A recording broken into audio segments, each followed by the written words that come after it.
D. James Kennedy Ministries presents Truths That Transform.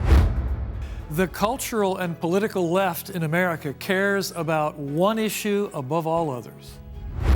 If I told you and described what was happening, you would naturally assume that what I'm talking about is the experiments and the inhumane treatment of humans by the Nazis. But this is America. This is 21st century America. Discover how the left conspires to confuse you while advancing abortion on today's Truths That Transform.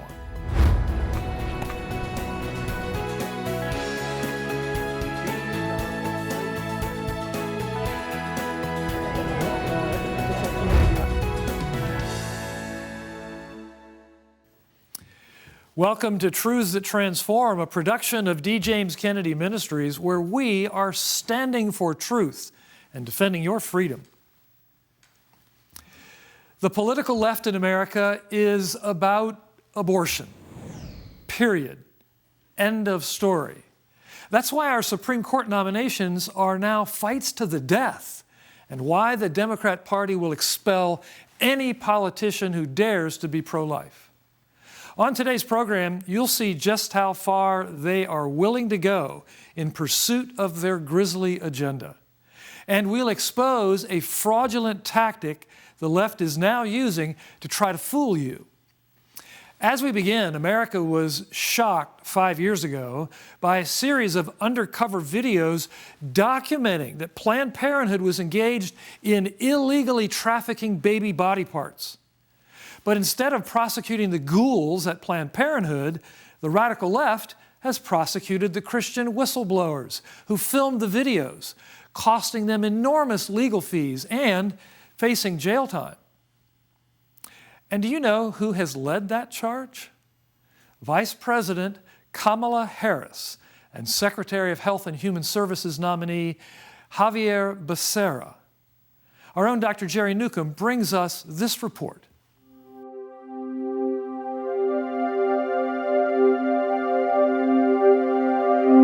Yeah, and so if we alter our process and we are able to obtain intact fetal cadavers, then we can make it part of the budget that any dissections are this, and splitting the specimens into different shipments is this. I mean, it's all just a matter of line items. It's almost like they're talking about hamburger and dividing it up so everybody's got enough patties. But they're talking about human beings made in the image of God. What is happening through these videos of the Center for Medical Progress is God is pulling back the curtain, and He's speaking to this generation in a way that they communicate by video. In 2015, a series of undercover videos produced by the Center for Medical Progress documented that Planned Parenthood was secretly involved in trafficking baby body parts. Our phones are ringing off the hook of women who are going, wait a minute, it's one thing for me to have aborted my child, but I didn't know I was selling my baby's parts. I want nothing to do with that. Help me with this. I'm having nightmares.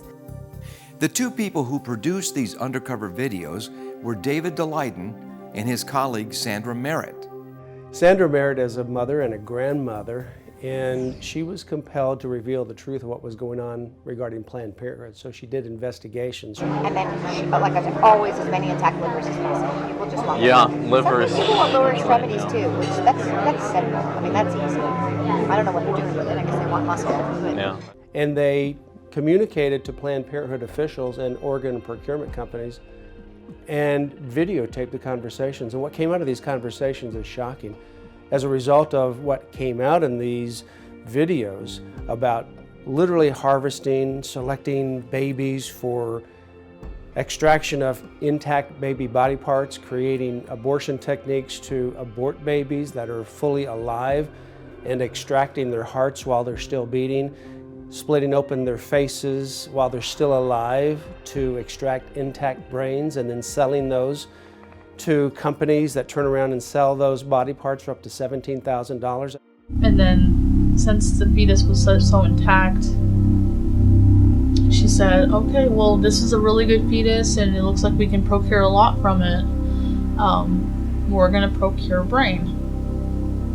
So, the moment I hear something like, that means we're gonna have to cut the head open. We're gonna have to cut the head open. So, it's like, okay, so what you do is you go through the face. I'm thinking, no, I don't want to do this.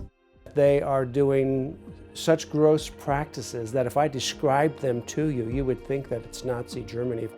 Literally taking babies alive, extracting hearts while they're still beating, keeping those hearts beating while they go to a research lab, and then getting thousands and thousands of dollars of profit over these baby body parts. In 2015, the world was shocked when these videos came out exposing Planned Parenthood and others for trafficking in baby body parts. And you'd think that everyone, particularly those who appreciate the law, would salute these courageous journalists who stepped forward to reveal this information. Instead, they were prosecuted by Attorney General Kamala Harris at the time. After Kamala Harris became a senator, Xavier Becerra became the Attorney General of California. And instead of cutting off the prosecution, he continued it with a vengeance. And now President Biden has nominated Xavier Becerra to head up the Department of Health and Human Services, the HHS. The fact that Xavier Becerra has a 100% rating from NARAL and Planned Parenthood shows that he is their advocate. He is the one that is going to do everything he can to further the pro-abortion cause. I understand that Xavier Becerra has gone after nuns, trying to force them to pay for things that are against their conscience that they're refusing to do, rightfully so. He is trying to shut these nuns down simply because they don't want to provide abortifacients through insurance policies, courtesy of Obamacare, to be able to do their ministry, to do the work that God's called them to do. David Daleiden, the journalist who stood up to the abortion industry and exposed the tyranny of the abortion industry, he's not a villain. He's a hero. Yeah. Xavier Becerra, he is the villain.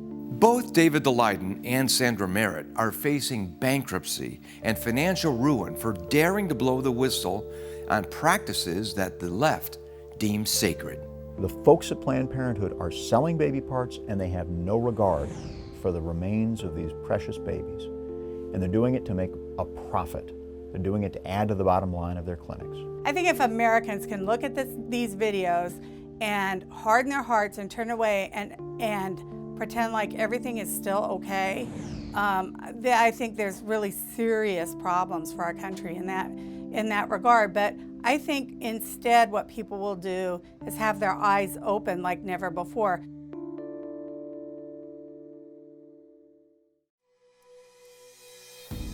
It has been said that the sanctity of life is like the big E on the eye chart. Those who can't see that life is sacred can't clearly see or understand any other moral issue facing mankind. The sanctity of life is not just some odd little view off on the side that we can ignore. It is the foundation of Western civilization. In the powerful booklet, Life, an Inalienable Right, co-authors Dr. D. James Kennedy and Dr. Jerry Newcomb look at some of the most compelling issues surrounding the sanctity of human life. For your generous donation toward the work of this ministry, we'll send you the booklet Life, an Inalienable Right to help you clearly articulate and defend the sanctity of human life as the foundation for not only a Christian worldview, but for civilization itself. As you've just seen, the left is both relentless and ruthless in their defense of abortion and the lucrative abortion industry. As always, their spiritually compromised moral compass is incapable of pointing toward truth. The left will protect a death row murderer or a spotted owl while fighting to have babies killed in the 9th month in the womb. And they will foist the outrageous lie that they are the true pro-lifers while doing so. In reality, they are in love with death. As Dr. Kennedy powerfully explains in his message, Murder, he wrote. Our subject this morning is the 6th commandment. And our text would seem simple enough. Thou shalt do no murder, is what he wrote. Now, there are people who say that the Bible is like a putty nose. You can twist it any way you like, pull it or push it or turn it up or down. You can make it say anything that you want it to say. Well, I suppose there's a certain sense in which that's true of any literature. If you ignore the basic canons of interpretation, the rules of hermeneutics, the science of interpretation, I don't know if you happen to have noticed that in the new edition of Webster's dictionary, it said very plainly, Webster's dictionary is stupid. Did you notice that? That's what it says. You'll find Webster on the cover, dictionary under D, is under I, and stupid under S. Very clearly it says, as any intelligent person would understand, Webster's dictionary is stupid. So you see, you can make the dictionary say anything you want it to say if you handle it in such a cavalier fashion as that.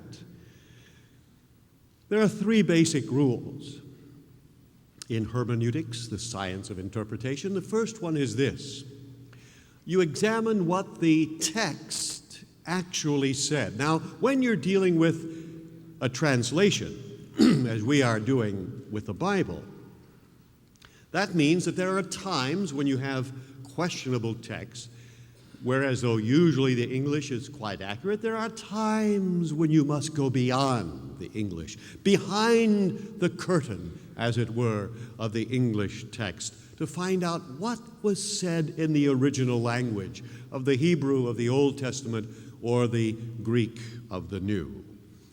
And what we find, if we look behind the Hebrew text, is that God and Moses intentionally passed over 9 different Hebrew words for kill and fixed on the one word for murder, the word ratzach, which means thou shalt do no murder.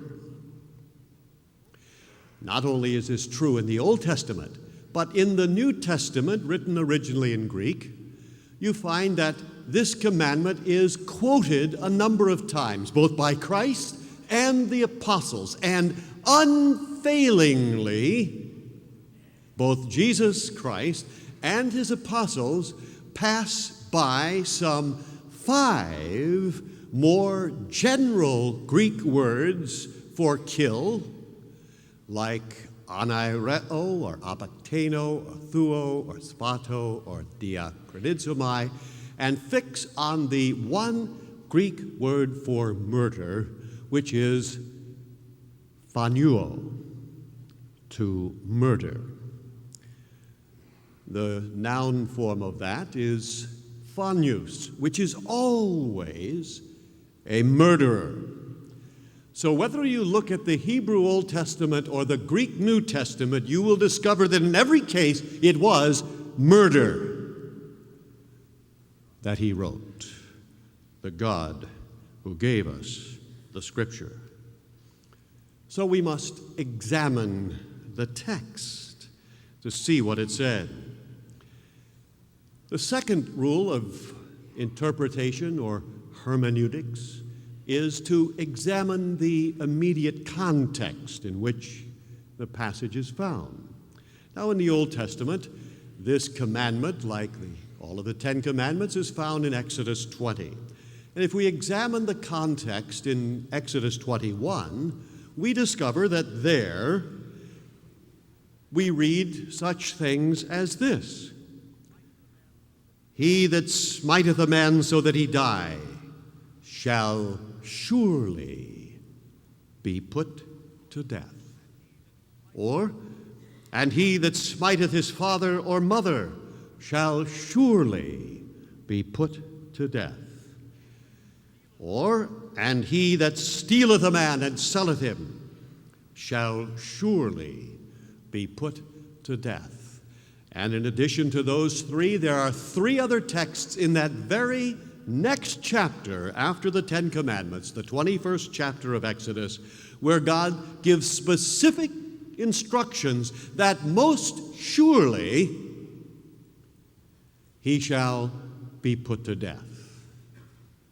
Now, it is absolutely incredible, beyond belief, that God could, in one chapter, forbid the ever taking of life, and in the very next chapter command the taking of life 6 times.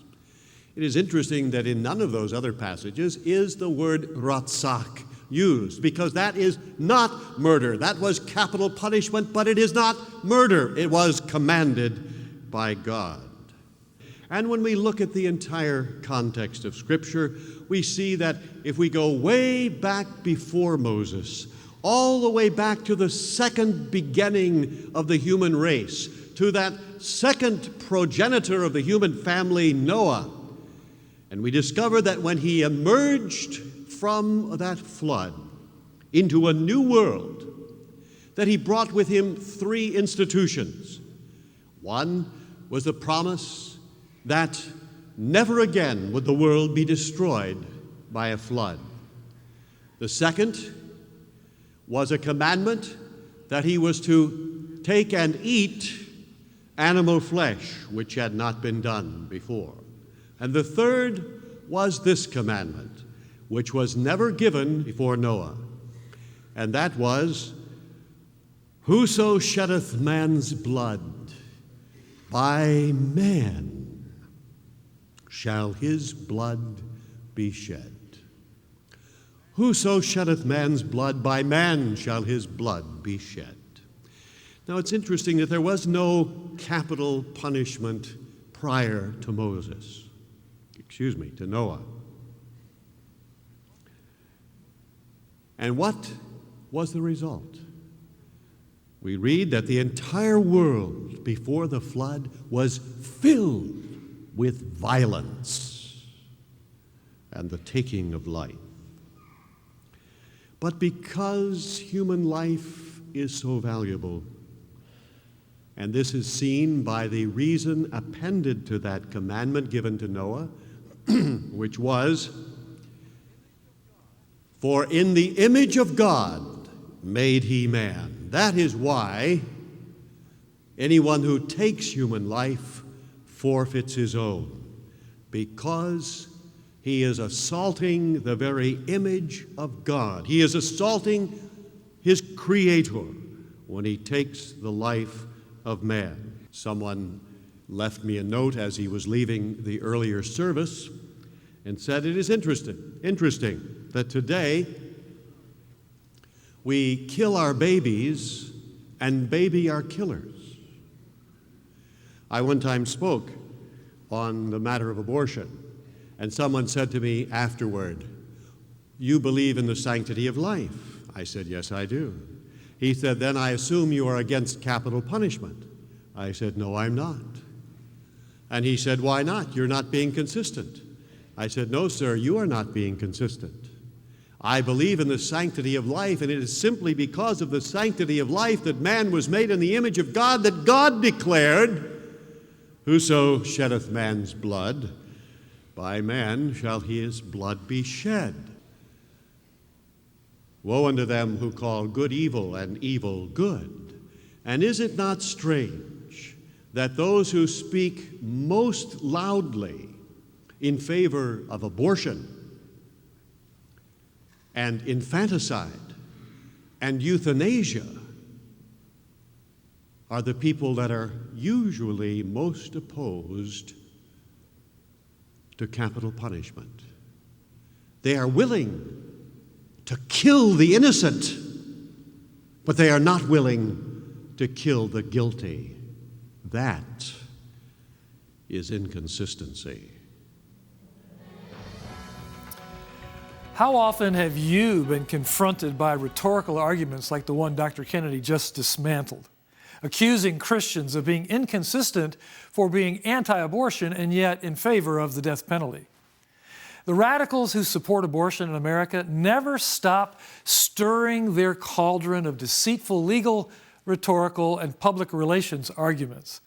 That's why understanding the truth and being able to defend it has never been more important for Christians and, quite frankly, for the future of our nation. That's why we published the booklet, Life and Inalienable Right, Biblical Reasons for Protecting the Sanctity of Life, by Dr. D. James Kennedy and Dr. Jerry Newcomb. And we would like to send it to you as our thanks for your generous donation to the ongoing work of this ministry. Simply write to us at D. James Kennedy Ministries, Box 11154, Fort Lauderdale, Florida, 33339, or call toll-free 877-962-7677, or go online to djkm.org. America's founders understood that life was sacred and could only be deprived when someone had committed a heinous crime and had been given due process and a fair trial. But today's left wants nothing more than to sever us from our founding principles, and instead tells us those who commit heinous crimes should be rehabilitated, while innocent children should be put to death in their mother's womb, with their remains treated as some kind of biological flotsam and jetsam. Dear friends, this is the defining moral issue of our time. This is the issue that divides America philosophically and may lead to the disunion of pro-abortion states and pro-life states. And this booklet, Life and Inalienable Right, will equip you to understand and defend the biblical pro-life position. And if you are able to give a generous donation of $40 or more, we will send you this important booklet plus the brand new DVD, Celebrate Life, Pro-Life Champions Speak Out. In this exclusive DVD, available only from this ministry, you will get encouragement and inspiration from leaders in the pro-life movement who have changed laws and saved thousands of lives. You will also see the compelling stories of several women, including one who survived an attempt to abort her, yet today witnesses for Jesus Christ. There have been incredible advances on the pro-life front in recent years, and especially over the last 4 years. Be encouraged and inspired to stand for life by this powerful DVD program. We'll send you the booklet, Life and Inalienable Right, Biblical Reasons for Protecting the Sanctity of Life by Dr. D. James Kennedy and Dr. Jerry Newcomb, as our thanks for your generous donation. And the booklet plus the special new DVD program, Celebrate Life, Pro-Life Champions Speak Out, as our thanks for your generous donation of $40 or more. Simply write to us at D. James Kennedy Ministries, Box 11154, Fort Lauderdale, Florida, 33339, or call toll-free 877-962-7677, or go online to djkm.org. One of the prime cultural strategies of the left is to manipulate language, specifically to take commonly understood terms and redefine them. That's why they plant their flag on calling men women and fought for decades to include same-sex pairings in the word marriage.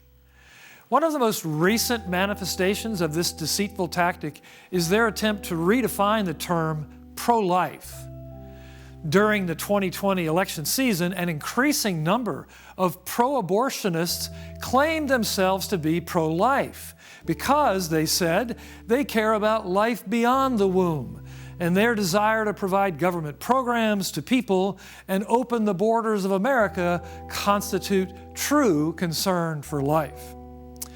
But just as when they insist on calling the Olympic decathlete, formerly known as Bruce Jenner, a woman, they managed to get this exactly wrong.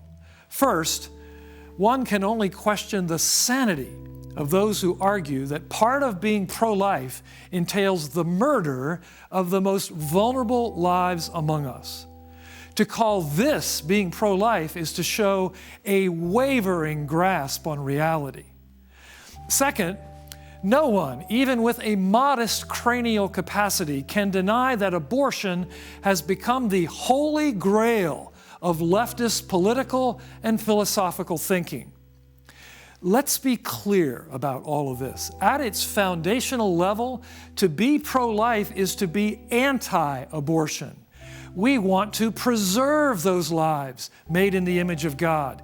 In what Orwellian universe is it pro-life to ensure clean air and water, for example, yet never let the unborn babies to breathe and to drink?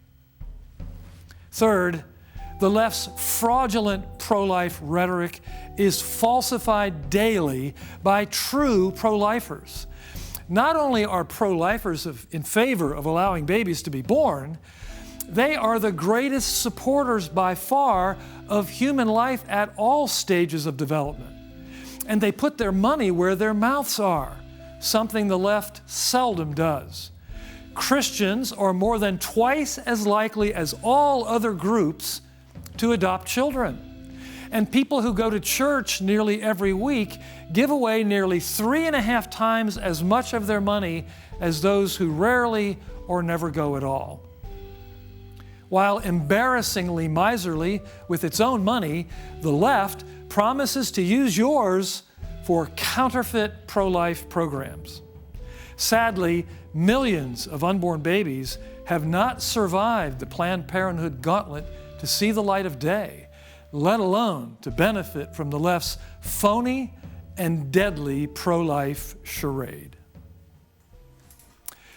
D. James Kennedy Ministries is standing for truth and defending your freedom. I'm Frank Wright. Thanks for being with us, and here's a look at the next truths that transform. George Soros' ideology is predicated on the same hard leftist causes that you see in Marxist activists. It's fundamentally anti-American because it's fundamentally anti-borders. That's next week. Today's program is available on DVD for your gift to this ministry of any amount. Please call, write, or log on to our website today. This has been a production of D. James Kennedy Ministries.